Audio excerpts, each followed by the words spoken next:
ప్రభావతి ఎవరికైతే మనోజ్ గురించి నిజం తెలియకూడదనుకుంటుందో, ఆ నిజం కామాక్షికి తెలిసిపోతుంది. ఇంకేముంది, కామాక్షి లోపల లోపలనే తెగ సంబరపడిపోతూ ఉంటుంది.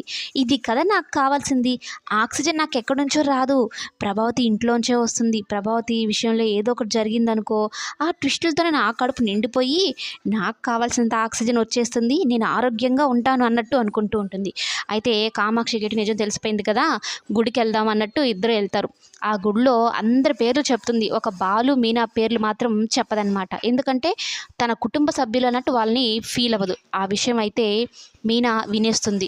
చూడు ఈమెకింత మనసులో ఇంత ఇదిగా ఉందా, కన్న కొడుకు విషయంలో కూడా ఇంత కఠినంగా ఉంది. ఒక్క మనోజ్‌ని మాత్రమే తన కన్న కొడుకు అన్నట్టు ఇదవుతూ ఉంది.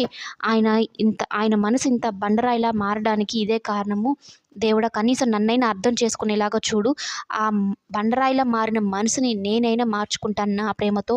ఇదొక్క సహాయం చెయ్యి స్వామి అనైతే అనుకుంటూ ఉంటుంది. ఇక మీనా పాటికి మీనా పూలు కట్టుకుంటూ ఉంటే, బాలు డాన్సుల మీద డాన్సులేసుకుంటూ వస్తాడు. ఇంకొచ్చి, "ఓయ్ పూలగంప, ఇది ఎంత యాదృచ్చికం అంటే, ఒకే విషయం 2 దగ్గరలో జరిగింది అంటే దాన్ని యాదృచ్చికం అంటారు.